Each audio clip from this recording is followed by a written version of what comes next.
commoditized energy. Like I use that as well, and I love that, and I think it kind of ties in to when people say like, oh, Bitcoin is not backed by anything. Is this the answer to that? Oh, absolutely. Absolutely. It's one of the most stressful things that I'm experiencing right now in the marketplace is that people don't understand the basic concepts of business.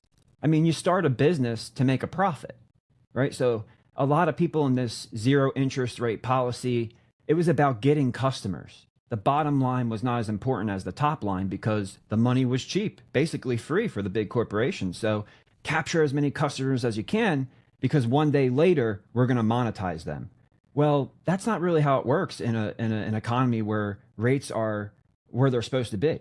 And they're still too low for where they need to be right now. But as they correct, what we'll see is that companies become more focused on the bottom line rather than the top line. It's not about customer acquisition. It's about quality of product and profit. And profit drives the whole economic engine. So if you're in business and you have a cost, it should be common sense that you can't offer your product or service for less than the cost, right? Because then you have no profit. You're better off just closing down your business and getting a job because at least you'll make money for your time and energy. But if you run a business that can't run a profit, what are you doing? Well, the bottom line where you determine your cost versus your profit, that is what drives the whole decision-making processes for producers. So these laws of economics, these are natural laws of economics that apply directly to running a business. And it's no different for Bitcoin. You know, the cost to produce a Bitcoin, if I'm mining Bitcoin and it costs me $20,000 to mine a Bitcoin or earn a Bitcoin, I'm not going to sell it to you for less than 20. I can't. The laws of business say that if I sell that for less than 20,000, I'm going to go out of business. It's a bad right? business. So, yeah. Yeah. The natural laws of economics and the business cycle are what back Bitcoin as commoditized energy in the form of money. That's absolutely the answer to people who say it's not backed by anything.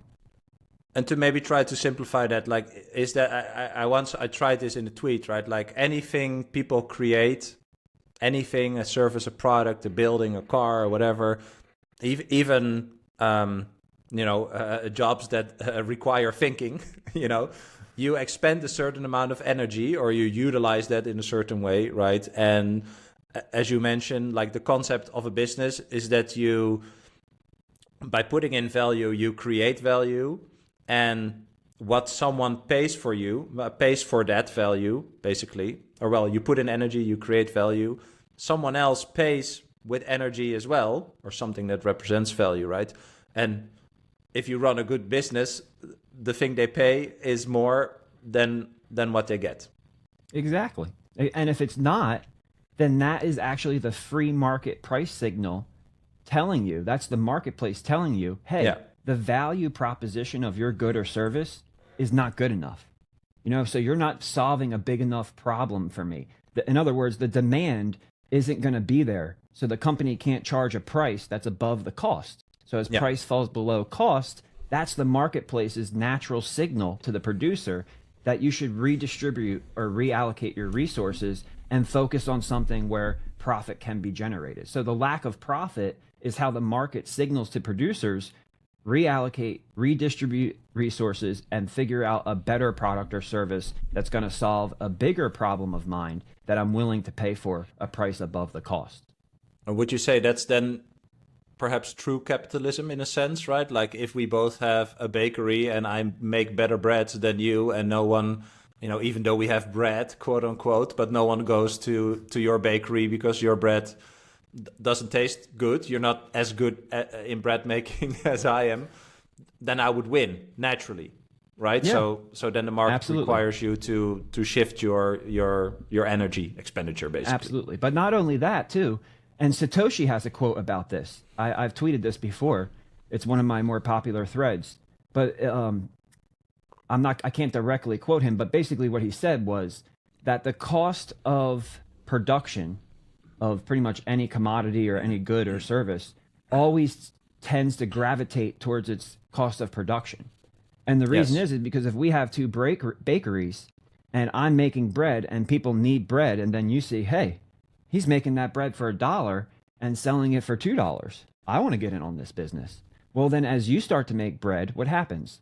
the supply of bread goes up against a fixed demand or maybe a slowly rising demand with population. Yeah, unless you invent a cronut or some Yeah, crazy new bread type. Sorry, but absolutely. yeah. So as the supply of bread goes up, the price comes down. Well, where does it come down to? It trends down towards its cost of production. And this natural law of economics, it governs Bitcoin as well as business. And if we follow the bread example, but if the price goes down, right, some people will say, well, I'm going to quit my bakery because, I cannot make enough money anymore. The demand for bread stays the same. There are then less bakeries, and then the price will slowly go up again, right? Absolutely. And the amazing part with Bitcoin is where the difficulty adjustment comes in, right? Because if somebody is making that bread and the cost is too high and they can't profit and they stop making the bread, well, it doesn't become cheaper for anybody else who's making the bread to make the bread. What happens is the difficulty decreases, and as the difficulty decreases, it becomes cheaper to earn a Bitcoin through mining. So it's kind of like a self-sustaining protective mechanism that we don't see in any other good, service, or commodity in the world. The difficulty adjustment is truly the technological upgrade to Bitcoin as a commodity that makes it the best form of money and the least risky commodity to produce in the world. And how could we translate that into a word people would understand? Like, is that like, I want to use the word like market maker, but that's not the word. Like, it's kind of like this automated incentivizer for people to keep contributing to, let's stay with the example, right? Like baking breads in this example. Yeah, so the way I say it is price drives hash rate drives difficulty, and difficulty drives cost of production. So as the hash rate goes up and blocks are being added to Bitcoin at a faster than 10-minute pace, the difficulty adjustment says, wait a second, it's my job to make sure that blocks get added at 10-minute intervals. So if the pace is too fast and there's more hash rate than there was in the previous epoch, then the difficulty will increase, and it will target a difficulty that it believes will allow the existing amount of hash rate to produce a block every 10 minutes. So as that difficulty goes up, it increases the cost for miners to earn that Bitcoin, which that is the definition of store of value, right? Store of value is higher lows. Everybody gets really excited about the peaks. Oh, 1,000, 20,000, 70,000. When you're in Bitcoin for long enough, you don't care about the peaks anymore. You care about the bottoms. Where are those bottoms going? And that is what Bitcoin does best. That's what it was designed to do. That's the technological innovation, the difficulty adjustment, and a digital commodity where the cost of production, even if miners are unprofitable and they have to turn off their machines, the difficulty will adjust downwards, and then they become more profitable. So sticking with that same thing, imagine you were making bread, but then all of a sudden, because other people stopped making bread, it became cheaper for you to make bread. So that increases your profits. It incentivizes you to create more. Of course, we don't see that in the real world. It's only something that's built into Bitcoin. That's, to me, that's the real genius of the commoditized energy, because it reduces the risk of competition, right? In every other aspect of the economy, if a business starts making profit, competition is going to pop up. Look at streaming services, for instance, right? Netflix came up and now, boom, everybody has a streaming service. Well, with Bitcoin, the more and more streaming services or bakeries that pop up, the more expensive it becomes to offer that service to the marketplace. And that mechanism is what protects Bitcoin's true, let's call it fair value. Or maybe to talk in like classic terms of like marketing, it's like an automated barrier to entry in a sense, or barrier to keep participating, perhaps. Yep.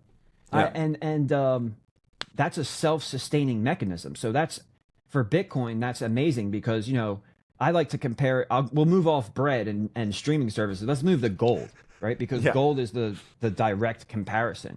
you know, if the price of gold goes below its all-in sustaining cost, and let me try to simplify this down. If it goes below the cost of production, right? Yeah. If it goes below the point at which it costs the miner Taking to it pull out of the ground, literally, yes. then they have to stop mining because they can't mine at a loss. Yeah. And then as they stop mining, it's the same economics.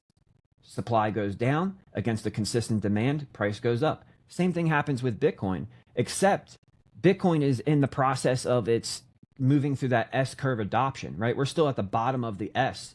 We haven't made that big parabolic move yet where Bitcoin gets full scale adoption. So at this point in time, I think what's so interesting for millennials to understand, I mean, if you can take away from this interview one thing, understand this. We are at the point in Bitcoin price discovery where we're at the bottom of the S curve.